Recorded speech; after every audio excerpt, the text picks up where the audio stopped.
People always ask how I balance my family life with 400 shows a year. I'm just doing what I love with the people I love. It's my magic life.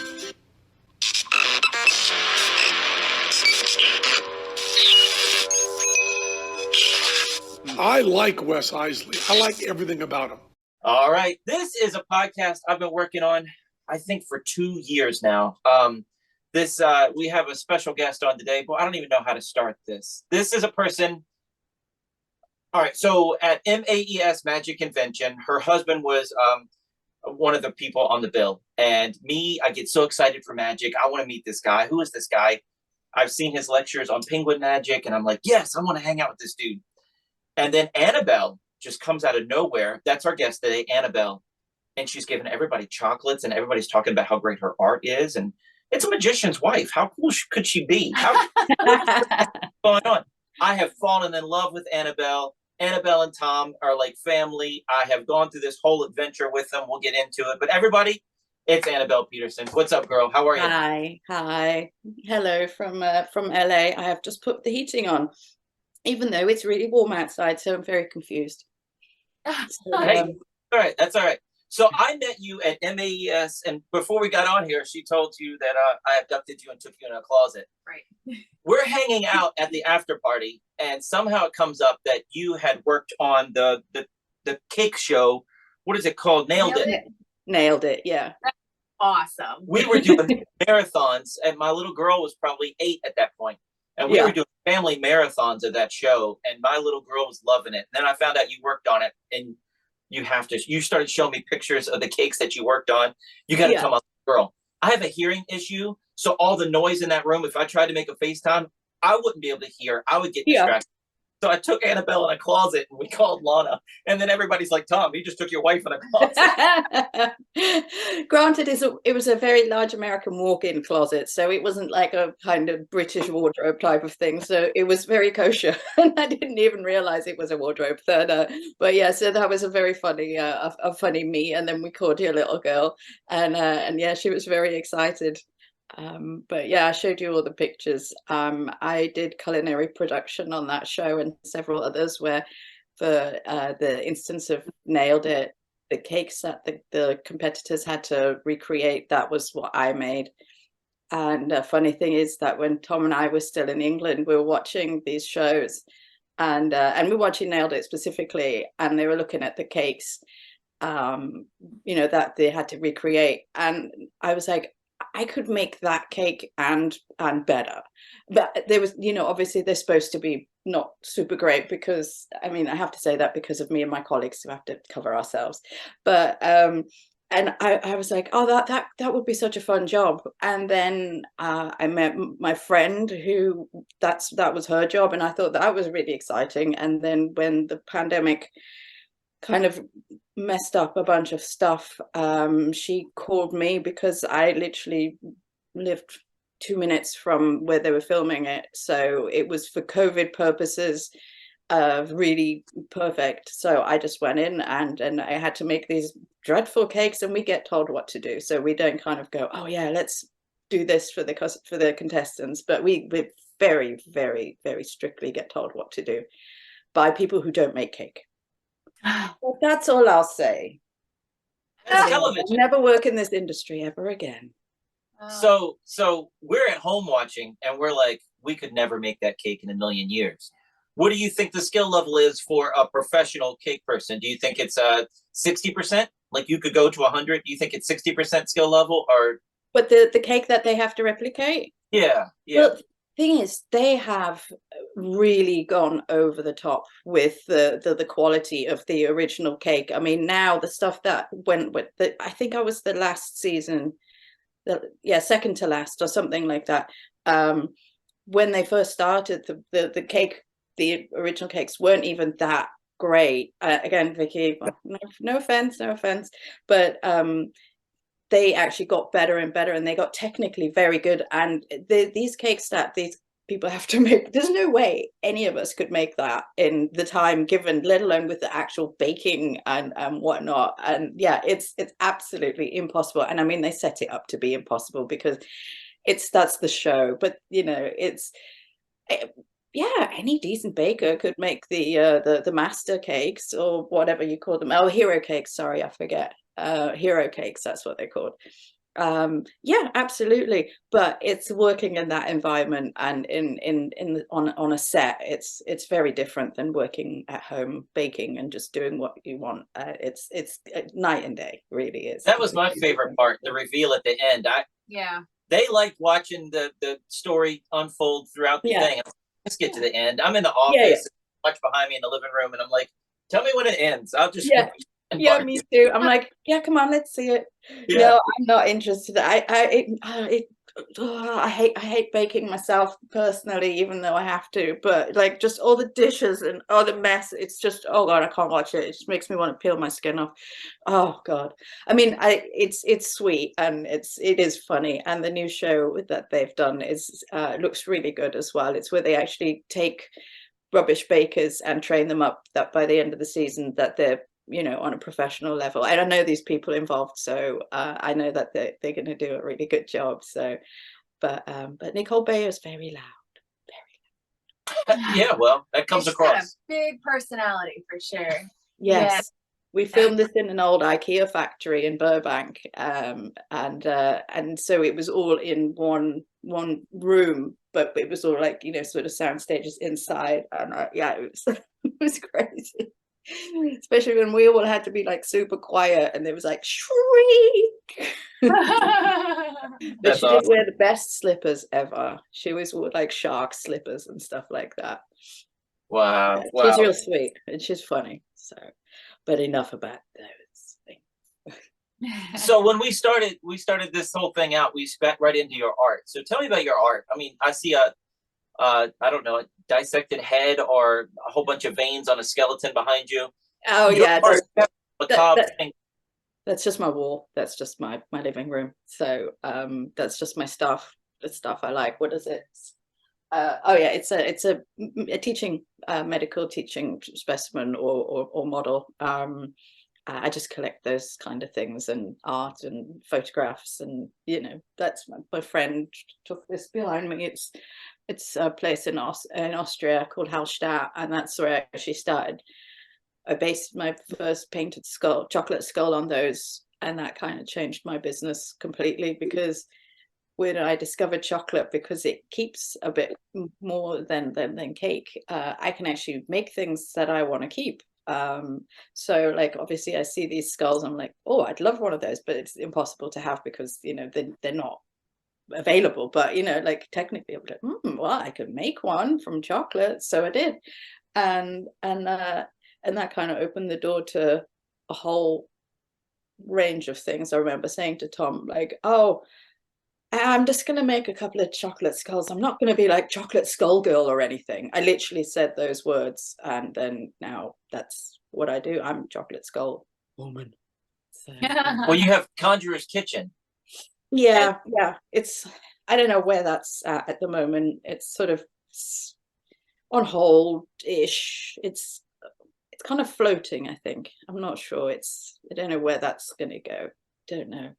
Well, everything's floating. Everything. I totally get that. We haven't even told the audience yet. Thom passed away how long ago? March 8th. March 8th. So yeah, everything is up in the air. Everything is just, your whole world got just like a garbage can, just got shaken out. Yeah. The crap kicked out of it. Absolutely. Yeah. So well, to sum it up, it all ties in. We moved from England. Thom is for those of you who don't know Thom, he's from Wisconsin, and we met when he lectured at the British Magical Society in Birmingham, England, where I was a member in the front row. And so we kind of, you know, we met there and fell in love. You know, there's obviously a lot more to it. And then I didn't know you were a magician. I didn't know you did magic. Yeah. How did you guys meet? This is awesome. Yeah, I cram it all in there. I cram it all in there. Oh, I've done this before. No, but because I was an artist, that was also my hobby. And at the time I was painting, and I was painting a lot of movie and music icons. So I was watching and listening to music for work, so to speak, and I didn't have a hobby. And I met somebody who was a magician. I met him through smoking cessation. His name is Paul Brook. You probably know him, but at the time he's a mentalist, but at the time he wasn't really big in magic or anything. And so he was like, oh, I'll show you a trick. And I was like, oh my God, this is like the thing that I want. This is the hobby that I want. And so him and we started hanging out, and then we found a magic club locally, which just happened to be one like around the corner, which was spectacular, full of old men, and it was very weird. But it was my only access to magic. And we had lectures pretty much 3 times a month, every week, except 1 week was council. But yeah, so Thom was on the bill, and I looked him up, and I remember saying to my friend, oh, I might go tonight, I don't know, I just looked at this guy on YouTube, I like what he does cards, and he's funny, I think I'll check him out. It's all right, he looks very neat and tidy, so not my type. And then I had a headache that night, and I just went, and I said to the guy I was going with, Keith Bennett. He ran a magic shop, and I always did conventions with him, so he was like, drove me around and whatnot. So I said, oh, I might leave after the break or something, I'll see how I go. But no, I did not leave. So in the break, I actually showed Thom a magic trick myself, and it was a jumping elastic band. It involved him holding my fingers. I can't even remember. It was probably a Joel Flash something. Anyway, so it jumped from my hand to his hand while we were holding hands, or I don't know. It's something impossible. I can't remember. It doesn't actually sound impossible, but No, he said and it goes to his, but it's not on his hand.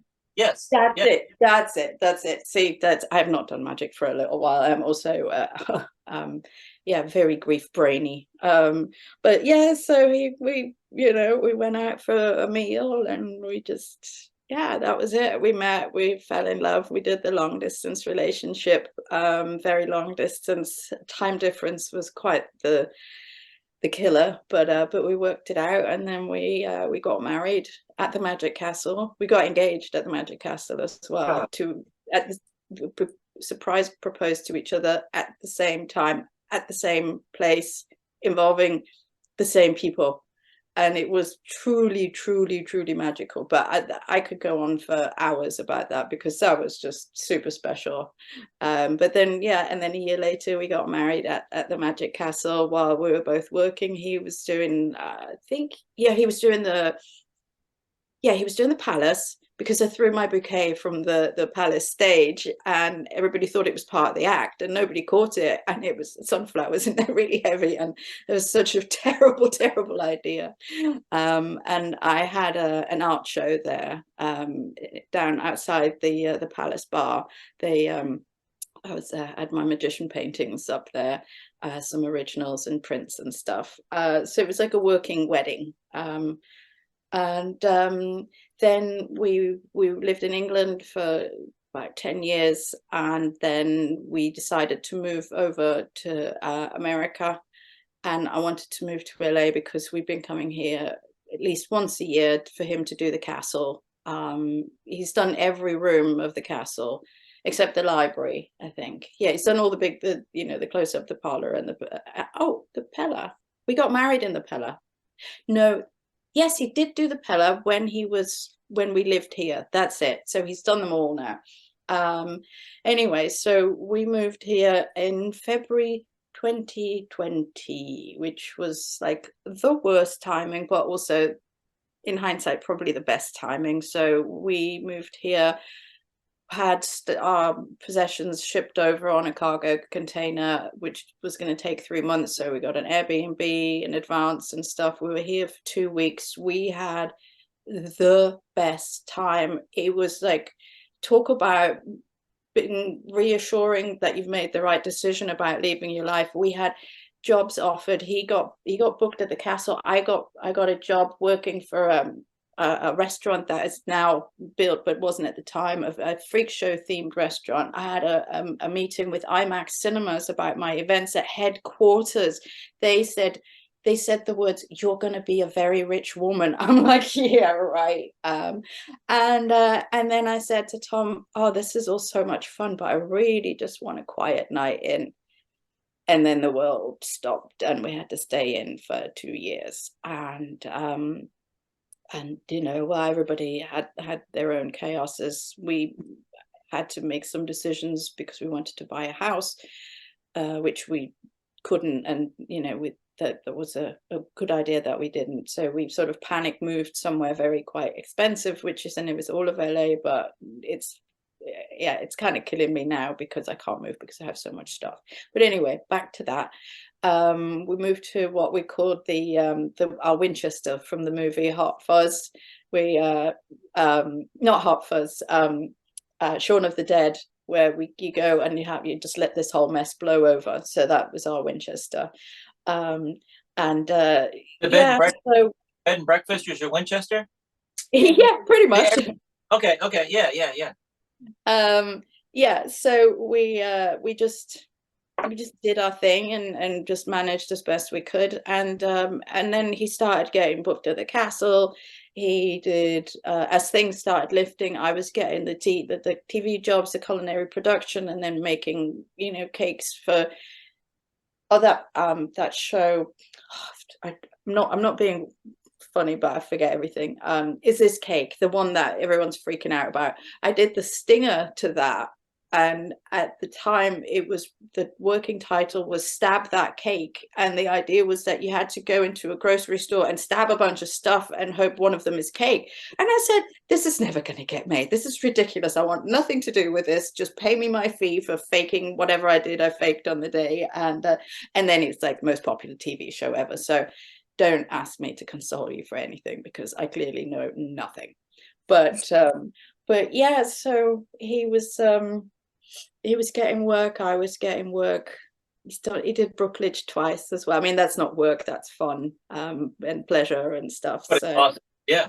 So things were really going better than we expected with the pandemic. And then he went to Mystique Dining in La Jolla, and he thought he had a spider bite because he got sick, and he fell asleep and he was sick to his stomach, and he was driving to La Jolla vomiting in the car, and he just missed one night of his week's work there. He stayed there all week. He felt really weird, and he did the thing that, you know, people shouldn't really do, is look online about how you're feeling. Well, in his case, he figured he had a spider bite because he felt like a sharp pain or something like that.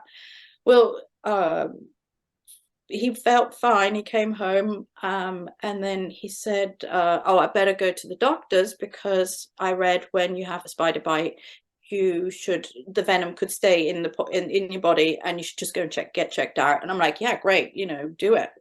Which is something that he wouldn't have done had he not looked it up. Well, he went to the hospital, to the doctor. Doctor says, I'm sending you to the hospital in ambulance now because you had a heart attack. You had a heart episode or whatever it was.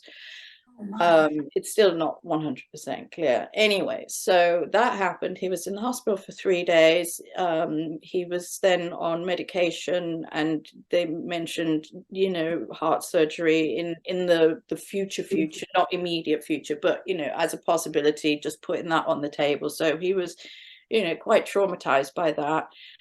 You know, as we were all, but he was also acting a little bit weird, which I only now think of in hindsight. I thought it was me. I thought I wasn't listening properly or something. There was just something weird going on. Anyway, 4 weeks later, we had my best friend from England, my undertaker, my old boss. She came and we had a fantastic time. We were thinking about downgrading and moving because it's very expensive here. And she said to me, don't move, because what happens if something really big happens like next month, and then you'll be like downgrading or and then you'll be really successful, and then you'll be kicking yourself. Well, she was right. Something really big did happen, and it wasn't the good thing, it was a bad thing. But the thought of, you know, the idea of possibly having all that happen mid-move would just be an absolute nightmare. So we were like, okay, you know, we'll stay, we'll try even harder, blah blah blah. And we had a fantastic time with her. She leaves a week later. I'm sitting on my little patio.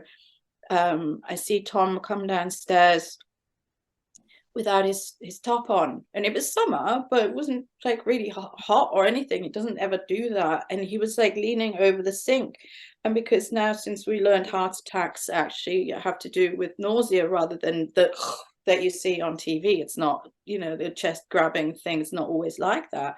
I thought, okay, it's his heart. I was on high alert. I come in and he goes, "Oh, honey, I've been looking for you for ages. Where are you? Or what? You know, what's with this?" And he was just talking complete and utter rubbish.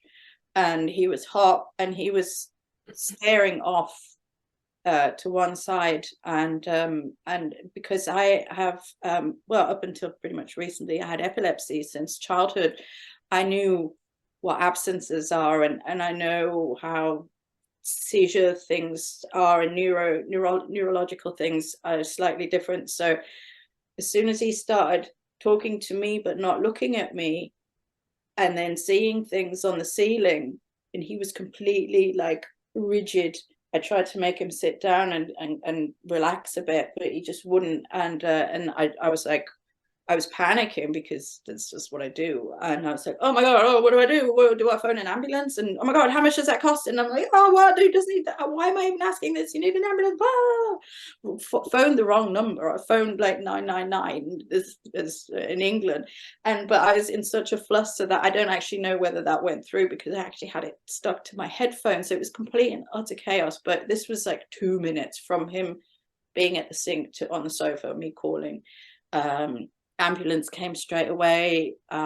He was absent. He was just getting worse. They were giving him some stuff, and they took him in. And when we hit the ER, he had a really big seizure, and that's when they put him in a coma, because he kept having seizures. And then they did the tests, and then it turns out it was brain cancer. And then I feel like I lost him twice, because I lost him that day and I lost him when he died. But I also gained another person, because he was just the best patient. He was so patient. I mean, he was patient. He was so calm, and he just, the things we had to do to him, and the doctors and me at home, it was insane. And he was just so kind and so gentle with it, and he was never angry. And the cancer that I had, glioblastoma, it affects mainly men, and it does come out in anger a lot. And he didn't have any of that, not before, not once he got diagnosed, nothing. So he was in a coma for 5 days, and I had to make the decision. This is crazy. This is just the craziest thing that ever happened to me. I had to give somebody permission to operate on my husband's brain on the phone in the middle of the night. And I had to do that like 3 times, because they have to, like, you know, kind of double. Yeah, I think you may have done the same, but Natalie got sick, right? You have to give permission on the phone. It's like really shit. And they just, yeah, they did it, and then they left him for I think a day or 2 to come to settle down the swelling, and then they brought him around.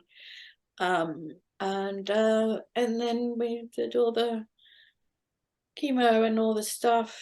Oh yeah, I was going to say, by the way, it's a bit big for a by the way, but he also lost use of the left side of his body, which is a big by the way.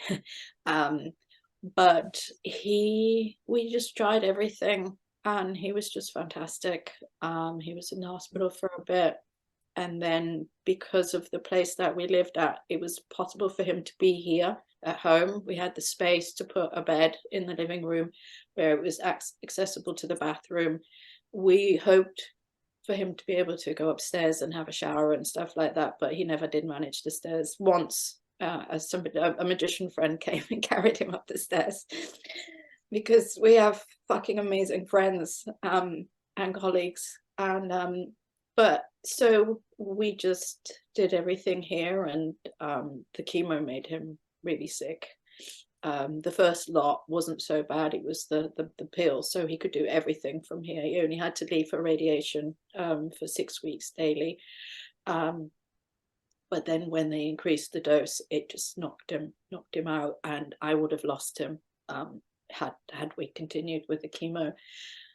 But I knew I couldn't just say, yeah, I'll stop it, because it's not up to me, you know. But I didn't. I because I'm in the death profession industry.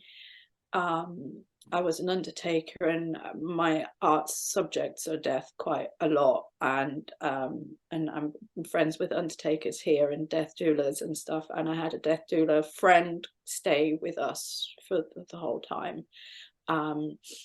helping us, and shit, lost my thread. Death doula? Doula. Doula. Oh, yeah, doula. it's like a baby doula. Yeah. like a baby doula, death doula. Okay. So I've heard of hospice nurses. I've never heard of a death doula. Okay. Yeah, okay. It's like an alternative. Yeah, it's just a self-employed person who has often our hospice nurses. Our friend who stayed Betsy, her grandfather was actually the one who started to instate hospice as standard of care and available on insurance and stuff like that here. He's like, she's really heavily involved in that business. It's incredible.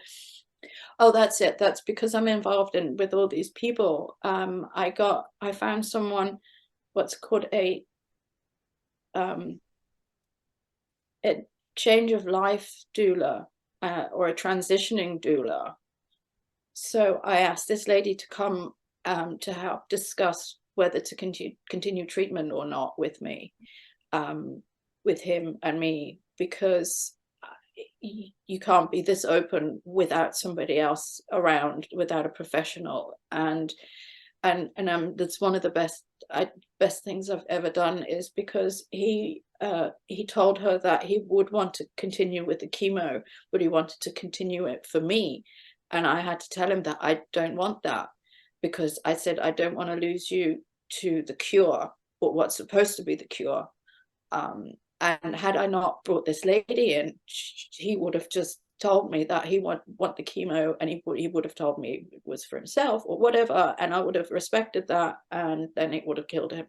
And this way, we kind of put it this way. This woman, she said, "You're dancing with cancer. Just dance until you don't." That's what we did. We had the most insane time. We had 11 people from England come visit. 11 flights after pandemic. It just, not even the cost, but the risk of everything. It was insane. And some people came more than once. I was just absolutely spectacular. Sometimes when not I gotta say, not everyone, far from everyone, but a few people who we know from back home did actually get in touch when they were here at the Magic Castle, which meant a lot, because there are still, just recently, people who are at the Magic Castle who know me and Thom personally well from England, and they know I'm here, and they don't get in touch. And I'm just like, okay, well, if that's how it is, then, you know, if it's, you know, somebody from in this country, it's fine, you know, people, you got stuff to do. But if you come from England and you know, and I've been to your wedding and you don't get in touch and your friend is sick, then nah, we're done. So my address book is changing. It's very much rearranged, but I've had a couple of classic entries, I can tell you that. So it's not all just erasures, but it's, I mean, some gold people, unbelievable.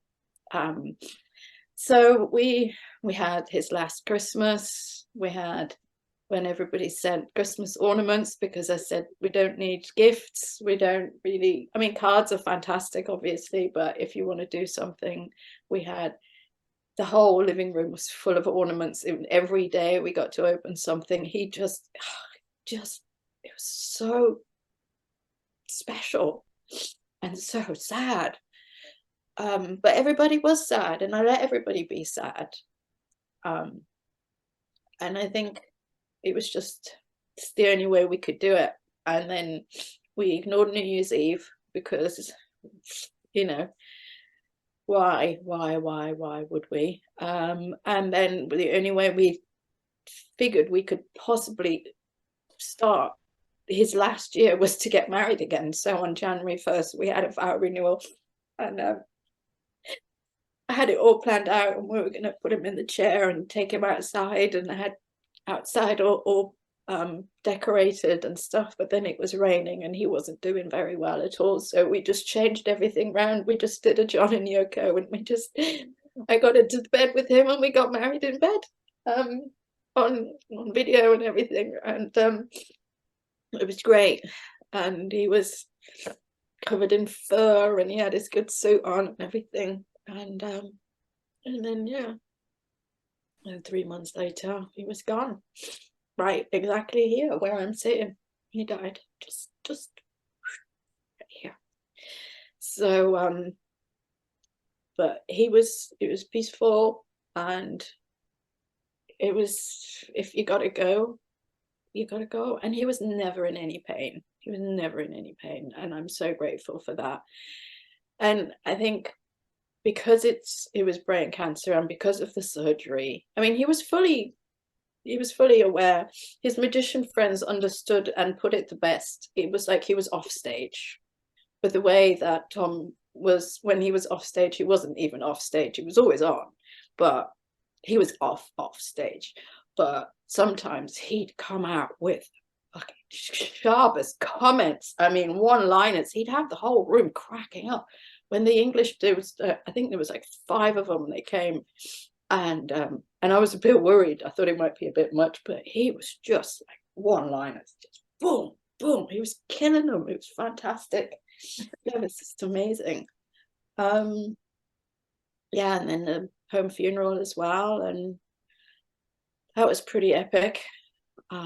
He was here for 3 days. It's very cold, so I might have made sure everything's really, really cold. And we decorated the coffin with him here, and like he was kind of lying where I am now, and then over there there's where the cat is, there's a table. So the coffin was on there, which I'd spent a night covering in playing cards. It was a cardboard coffin. I had to get an undertaker legally, just because I'm not like licensed or anything like that, even though I said I'll do everything, but for paperwork and admin and crematorium and blah blah blah. I said, I'm not buying one of your stupid caskets, because I'm not spending that ridiculous amount of money on something that ugly, because I know different and I know better, and I couldn't find a decent cardboard one, so I just had to have what they referred to as a box, and I had to contract, well, I contracted the most alternative, greenest undertaker in all of LA County. This was recommended to me by all my widow, hippie, crazy friends. Everybody said, yeah, this woman. And she kept referring to it as a box. I'm like, excuse me, you know this thing you put, I'm going to put my husband in, could you not call it a box? Because it is a coffin, it is a casket. Well, it was a coffin outlet, so and then we put cards on it and photographs. People came and they brought stuff, and I just had it looked like a craft party. I just had glue sticks and hot glue guns and just everything, and messages, and it was, somebody posted a get well card on there, which I wasn't sure about at first, but then I was like, yeah, no, it's cool.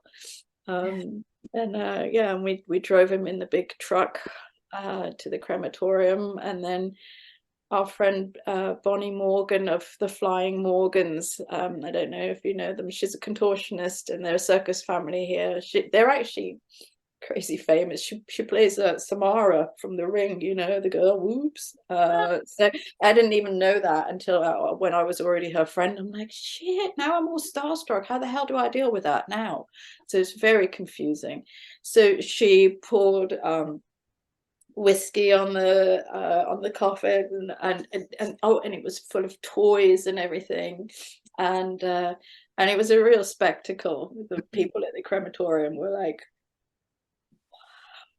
so I couldn't get a witness cremation because I had to do it on a Saturday because of the admin with the friends, and you know, because my friends actually drove him there as well, in the truck that Thom, from where he worked with them for a little while doing some t-shirt printing. He printed Elvira, Mistress of the Dark, merch during the pandemic to help them out, which was funny. So he looked at boobies all day during the pandemic, so with permission. So that was fun for him. But yeah, so we were quite the spectacle. They showed us around because, as a professional courtesy, because I had to leave him there, and she said, oh, you know, you want to pick out which retort you want. I was like, yeah, I'll take number one because, you know, he's number one. And yeah, then we drove over to a friend's in Santa Monica, and we did like we adapted this pagan twine burning ceremony, which was like with cutting pieces, a ring of twine, and reuniting and separating and everything. It was great. And then we went on the street and blow up animal suits and ran around like idiots, screaming and laughing and crying, but Bonnie got in the tree. Questions, because it didn't have anything on Facebook why you were running around in outfits, and I'm like, you keep posting, like you've posted a couple times, these inflatable outfits, people just running around like crazy. It's like, why? Yeah, why? But it was just what happened, that the inflatable suits came about because of the pandemic. It was my friend's, the undertaker I mentioned, who came to visit. It was her birthday. We're like a month apart. We turned 50 a month apart, so we obviously couldn't be together. So I was like, right, I need to do something fun for her. She doesn't want any, you know, gifts. So we are big fans of Parks and Recreation. And she's always, you know, we're always in love with Lil Sebastian. I don't know if you watch the show, but the pony in that is our little favorite. So I'm like, okay, so I'm gonna do like a Parks and Recreation video for her. I'm going to get a pony suit. We're going to go up in the mountains, and I'm going to do like an informational, non-forest fire, happy birthday kind of bullshit, something like that. So get this suit. And it's just the gift that kept on giving. It just made me happy being in it. It made Thom happy looking at it. It made everybody else happy looking at me in it, Thom looking at it. And so we did a really, really funny Lil Sebastian video, which I put online, I think. That, and we had I was disturbed by some hikers who wanted to ride me, and I told them, no, I'm a pandemic shy pony, so I can't. But it was just really funny. And then the lady from Nailed It, Vicky, who I mentioned, this is when we started working together, but because everything was so COVID-y, we had to, you know, there was like still 6 feet apart, and which was really, really hard, but we wanted to hang out together for the weekend. And I said, well, why don't we go to the beach? And she says, oh, I've got an inflatable suit, and her husband has one. So I said, oh, I've got one. And then I got one for Thom. And I thought that's the perfect way to hang out. We're just going to be on the beach. We can hug because we're all full of air. Apparently they're the opposite. They're like COVID traps. But at the time we thought this was a great idea. And we ended up doing this video on running on the beach. And there was quite a few people on the beach at the time. And everybody was just laughing and smiling and waving, and it just brought so much joy. We put the video online. It was watched so many times, and it was just so random, and it just brought the joy that everybody needed. Just a bunch of animals. I was the pony, Vicky was a bear and Thom was a giant balloon dog. The shiny red balloon dog. See, I know I watched it 5 times probably, and I was trying to figure out who the heck was who because you couldn't tell who was who in those costumes. Yeah, right. So that oh, sorry, I don't have any tissues. Well, we've been filming this for 4 years, and I'm keep wiping away tears. So I'm sorry. No, you got it first. Well, he's worth every tear. You told me that you were gonna cry and it was gonna be okay, but I thought I'd be okay. Golly, Annabelle. I knew I wasn't going to be okay, so it's cool. Yeah. So I just want to go back way far. Before you started, you was talking about when you first met Thom, that you said, oh, he's too dapper for you and it's not your type or whatever. Natalie whispered to me, she said famous last words. Yeah. She always told her mom she would never date somebody shorter than her. Yep. So when I asked her out, she called her mom and I have a date.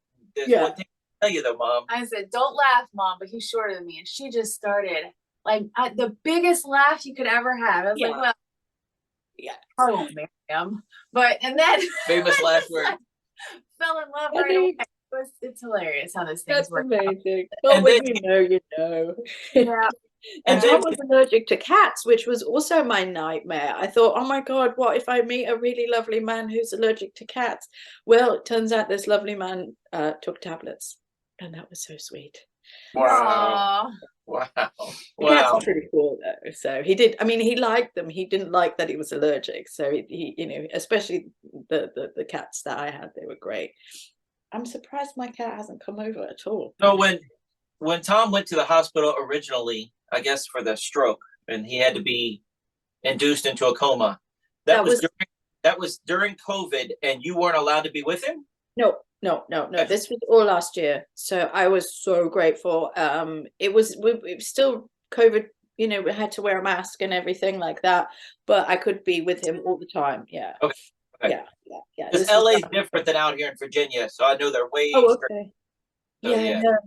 It was fortunately, I don't know how people coped in this situation in COVID. I know I have a friend who lost her husband in COVID. He'd had cancer and he went in for treatment. He was on the road to recovery, but then something due to COVID, it got worse, and then he died. And then with all the restrictions there, but she's done. If you want to have a look after in England, she's done the Wall of Hearts. It's outside, by the Houses of Parliament, I think, and it's specifically aimed at the politicians. And every COVID death is represented by a heart that people can come and they paint a heart on this wall, and it's like 8 blocks long. It takes like 10 minutes to walk now, and it started just with her and this group, and they've just been so active in like all the sort of the negative things that they did in COVID and stuff, and she's just like a proper warrior. And I'm like, I don't know how she has the energy. I didn't know how she had the energy before I knew what it was like to lose the one you love, because you cannot imagine it. It's not, and I don't want anyone to imagine it. When somebody says, oh, I know how you feel, I'm like, or they say they understand, I kind of say, you don't, and that's a good thing, because if you did understand, you'd be in a bunch of pain. And I'm not being an ass or anything. I'm not saying no, you don't know, you know nothing. But if you don't know, you don't know. I didn't know. I didn't think. I mean, even he was dying 11 months, and I mean he was dying from before. I didn't know enough about the cancer to give up hope completely. If I'd known what I know now, when they told me what it was, I probably would have acted completely different. But at the time I was like, okay, yeah, maybe it's, we can do this, blah, blah, blah. Nah. Well, it sounds silly that, I meet you guys at a magic lecture and we instantly become friends. And it's like, yeah, I met you once. Yeah. But we got in touch. Thom called me and we talked marketing. We talked magic. Yeah. I loved it. I had a great time. Good. I bought Thom's trick, the lucky duck, and but for me, it worked for my little girl. Mm-hmm. So my little girl, at the county fair. She's not allowed to play the duck game anymore because she kept winning, and they thought she was marking the duck. She was the magician's daughter. They banned her from the game. Really good at this. I don't know how she does it. She brought a duck from home. Let's go. I'm doing all the work. She's getting all the credit. It worked for us. Fantastic. But every time I did it during Tom's suffering, I thought of Thom every single time I pulled it out. I just thought of Thom. Yeah. I'm seeing your posts, and I'm just thinking of you guys. My wife, and you said this, you don't know how they feel. My wife was in the hospital last year for 35 days, and then she had blood clots in her lungs, large and countless. And I'm pretty bloody close. Yeah. I'm taking pictures, social media, saying, hey, I'm with my girl again. And somebody online, I don't know if you remember this because you were so out of it. Okay. Somebody online said, do you really think she wants pictures of her done? Huh. I'm like, we share everything.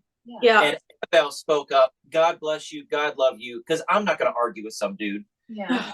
And she's like, do you think he knows? Do you think he needs? Do you remember what you said to him? No.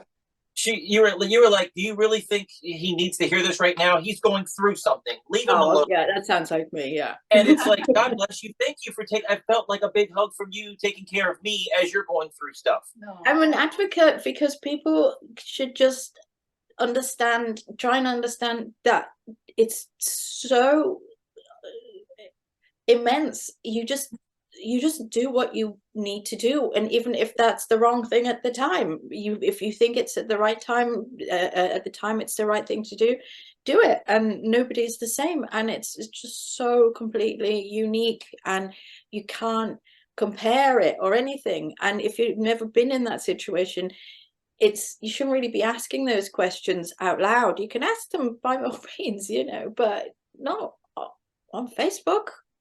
Right. I'm sleeping on the plastic couch next to her, getting up in the morning, coming home, getting my daughter, going to do shows all day, drop her off, get food for the family. My babysitter is our niece. She lives with us. She's taking care of my identical 2-year-old twins. She's a single mother while Natalie's in the hospital. And then I drive back to the hospital to be with her at nighttime. I was going crazy. I was going nuts. Babysitter's calling, said we need groceries. I'm just trying to get to my wife. I don't care about groceries. Really? Do you need a soda? You can drink water. Come on. What do you really need? Yeah. I go to the grocery store and I leave my wallet at the table. And I'm buying everything, and I grab my stuff, and I'm walking out with my little girl, and the lady says, sir? And you forgot your wallet. Oh my God, thank you. My wife's in the hospital. And why am I crying? And why did I tell her? And you just was she super nice? You don't make. Was she super nice? Was she nice to you? Oh yeah, but it was still. Why did I just blurb into tears and tell her my wife's in the hospital and I'm not my right brain? And you're on overload. It's a physical thing. You have to have no control over it at all. It's your brain just goes on complete overload.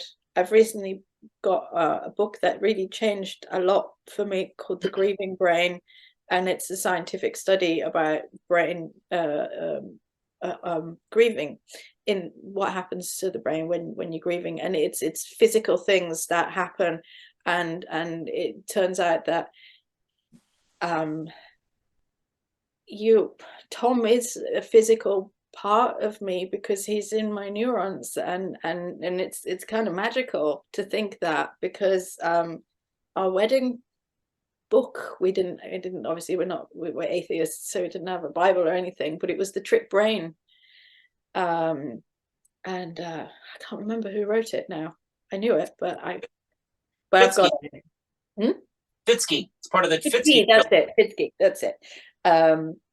So that was our book, and then suddenly there's another book called The Grieving Brain, and that suddenly helps, and it's kind of cool. So I think I'm going to be doing a lot more brain artwork. I think I might have to. I'm getting to the point where I'm going to be able to use it to, I don't know, express myself, because I've just realized yesterday rules just don't apply anymore. I don't have to do anything I don't want to. I don't have to, because been beating myself up about Christmas, like, oh God, you know, what do I do? And blah, blah, blah. And I've never been a massive Christmas fan because I'm an only child, and you know, I mean, in Germany you celebrate on the 24th, and nobody does that in England anyway, or here. So, but Thom just loved Christmas, so Christmas was always for him. And I thought, well, if I don't want to have Christmas, I can just not have Christmas and not be like a curmudgeon. I'll still put some, you know, fantastic Christmas decorations up because they were from our friends from last year. They're there as a, you know, because of what they are, not because they represent Christmas. And I'll just maybe watch some videos with some friends of Thom on Christmas Eve, and that's it. And I can just reinvent myself, and I'm an artist, and maybe I should just make myself the project and just make sure that everything I do, and I'm kind and nice. Just you know, just use everything that I've learned from Thom and what he's left in my brain and in my heart, and just, I don't know, just become somebody new, and they're going to help keep his legacy alive, which I am, because I'm going to re-release his products with Magic Inc. in Chicago. So I'm very, very pleased that that's going to happen. So is there a place that people can buy his products now? With me, I'm actually probably should have a little bit of a sale before Christmas. I have a certain amount of tricks. I have a few wisecracks. I have a few of the ducks, some spoons, some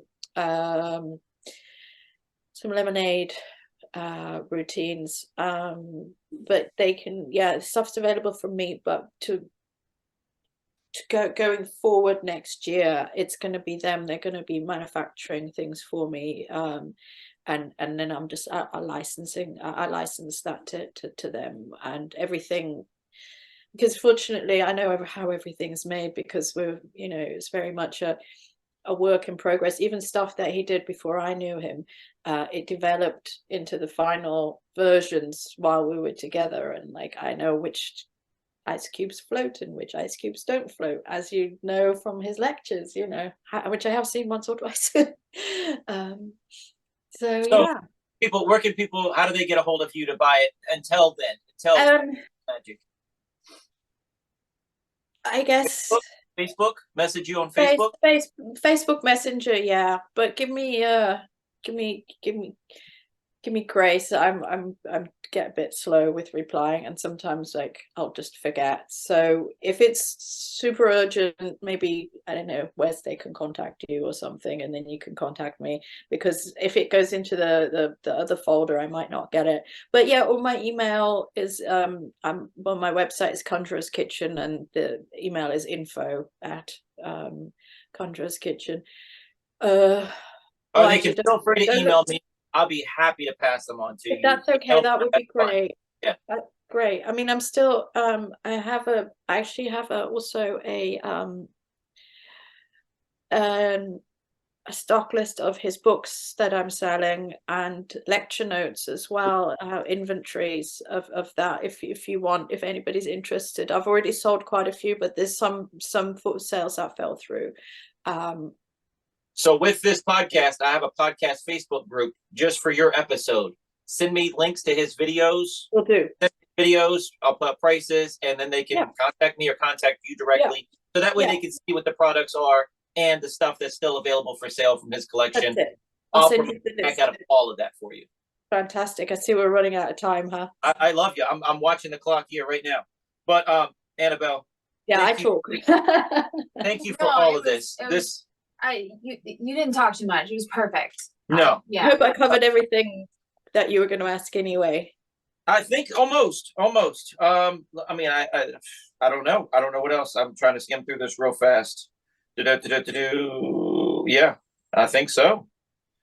We probably need a part 2, because the Max Maven thing. Max had the same thing that your husband had.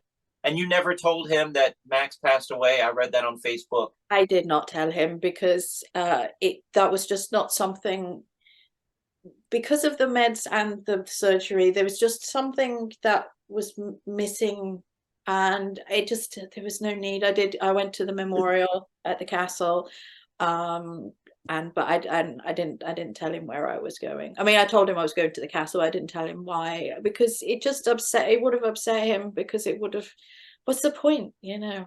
No, but the magician listeners on here, I'm just letting them know that was the same thing that happened to Max. Yeah, but it's odd, because even though it's the same thing, it's entirely, completely different. Max was it was in a different space on the brain, and also Max didn't have the mobility issues, which, you know, I'm so grateful that he managed to, you know, get on stage, stand, sitting, all of that. Thom didn't, and you know, it's really sad, but it's just great that Max did that, and that he, you know, they said that he did appreciate all of that as well. And the fact that he said that, he made a point of saying that even though he was so sick, all the things that he was doing, he appreciated. It was very much like Thom, and that was so nice to hear, because if you know you're dying, you know, and they both in their own way took control of their own lives. They both said no more treatment in their own way.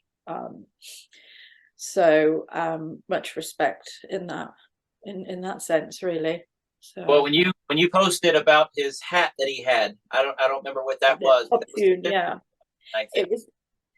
it's they were stickers. They were like kind of little barcodey, you know, like the scanner things. They were like electrodes on a sticker, but they had to be measured and put onto the head in specific areas. We had like a map, and then every 3 days I'd have to cut them and put them, and it took like half an hour, and had to have the head shaved really, really neatly and stuff. I don't think Max was a candidate for that, otherwise he probably would have had it, because it was somewhere else. But this, for Thom, it was tricky because of the mobility. In the end, he couldn't support himself to sit up or anything, and that's when we had the discussion about stopping treatment, whether we should carry on with the Optune or not. We basically, I know it sounds crass, but we're like, well, it's not going to cure you. It's going to maybe prolong it a little bit, but it's such a pain in the ass, and it's so uncomfortable, and we might as well just go out dancing barefoot, so to speak, going back to that dancing thing again, because what difference does a month make if all that time is hell, when it could be, you know, 1 month less, and we hang out with friends and do exactly what we did. So I think we did everything just right, the way the situation, we couldn't have done anything else. I have no regrets. I mean, well, I know he had that hat, and you got it around Christmas time the year prior, because my father-in-law was downstairs, and I'm watching you guys. I'm following you. I'm telling you, I'm following your story. And my father-in-law is a cancer doctor for kids. And right. So I asked him, and I'm like, what is this? Tell me about it. Is my friend going to be okay? That he has, and you wrote down the big name of the disease and everything. Yeah. And I think you even said stage 4 or something at one point. Always stage 4, yeah. What did he say? The Facebook thing. And I was asking him, and he's very... He said, nah. No, he's very stoned. He says he doesn't have his paperwork. He doesn't have his folders. That's the answer he gives for pretty much everything, though. Good. I broke my ankle. What do you think I should take extra aspirin? What do you think? Go to your doctor. I don't have your folder. Right. Dude, you're a doctor. You can't help me. He doesn't tell us anything. So I'm asking him about Thom. I understand kind of where it's coming from. But yeah, no, he would have. I mean, since learning more about the cancer, they call it the widowmaker. And a few ER nurses have actually said it brings a hush. It's, you know, whenever anybody gets diagnosed, there's always a hush in the room, because chances are like tiny. Yeah. And the neurologist on his team of his surgery team, she told me to Google glioblastoma. I did not know what it was. I knew that was just the most fucking ridiculous thing ever to say to somebody whose husband has just come out of surgery in the ICU. And Oh, I was so fucking angry at her. I think I might have spat venom from my eyes, and I dressed her down. The people around, they were gathering, were like, they're all like team me, you know, but and her assistant behind her was just like this. She's going, oh my God, I'm gonna get hell when this woman is done with her. I was like, how fucking dare you do that? And she walked in the room and said, how much do you know? Oh, you should Google it. And it's okay. I had one patient survive. I'm like, bitch, how many patients did you have? 2? Let's go outside. Don't speak to my husband like this. When, you know, while he's awake. And yeah, and I spoke to her, to his actual surgeon, and he said, oh yeah, you can fire her. And I'm like, I'm not going to fire somebody who's trying to help my husband. I just don't want him to speak. Don't want her around him at all. But yeah, I mean, I could be here for Well, hours. Doctors. we're running out of time. I want people to see your art. I'm going to put it. I want you to give me links. I'm going to put it on the Facebook thing. If you have art for sale, I want people to see you. Yeah. I've tried to order cakes and have you ship them because you make beautiful stuff, but it's the shipping hassle, I think. Yeah, I think they're going to be selling my chocolates online through the store that I work at the moment, Vulture Culture Oddities in Burbank, next to Gun World. So this Brit is working next door to a gun shop, which is funny. But yeah, so this place, they sell my chocolate skulls, and I've been making miniatures and like sort of weird dioramas. And basically this place, if you look that place up, I'll have my own section, and I just do anything, whatever I feel like. I've done taxidermy repairs and reworks of taxidermy pieces with other antiques, and so I just do a bit of everything. I just create and try and get through the day, basically. Well, I can't thank you enough for just spilling your heart out to us and to Oh, everybody. good.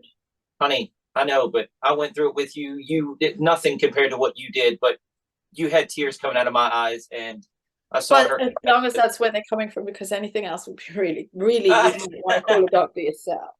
No, but thank you, and thank you for sharing that with me. It's my pleasure. No, this is great. The timing worked out well, because I know you gave me the grace of possibly canceling if I freaked out, because that's kind of what I do all the time. But like I said, I've just come off some heavier medication and I actually feel okay, and I had something to say. 2 things, you know, about Thom's products, and you know, I'm working in the store and they're selling stuff, and I'm doing a sneak ninja cake attack.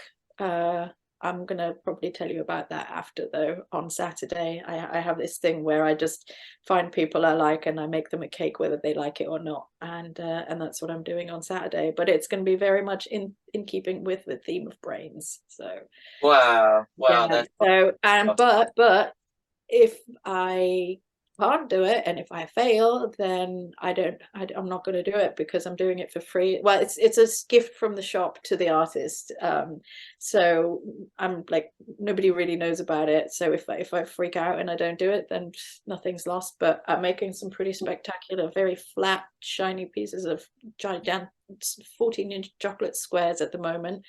Wow. So okay, I'll tell you, it's a Rubik's Cube. But it's a brain-shaped Rubik's Cube. So so hopefully, I'm actually feeling confident it'll work. So now I've said it, I'm gonna have to, because it's out there now. And yeah, it's out there now. It's out there now. Yeah. Annabel, thank you so much for being on here. We usually wrap up on a high note. See you next week. But this week, I just want to say I love you. Call us. I love you guys too so much. We're both on your side. Yeah. If you ever meet your kids, see your show. Love to see that. Absolutely. So let's make it happen next year. Maybe I'll travel a little bit, because it was so much fun. We're supposed to go out to Vegas in January, and how far is how far? Hey, so I've fooled Penn and Teller. Part of the winning, I get to go back and headline their show. I haven't done it yet. Excellent. Well, let me know. I'll come down. My our friend Bizarro. I have a long-standing invitation to stay with him. So yeah, absolutely. I'm by Burbank Airport. I'll just jump on a plane. It's like $100 or something. Fuck it. Yeah, let's do it. Right. We'll see you in January. Yeah. All right. Excellent. And for everybody else, we'll see you next week. Hey, ending on a high note. Yeah. Bye. Check us out online at wesiseli.com and patreon.com/Wes_Iseli for behind-the-scenes videos, blooper videos, never-before-seen footage, discounts on merchandise, magic trick tutorials, and more. That's Wes Iseli, spelled WESISELI.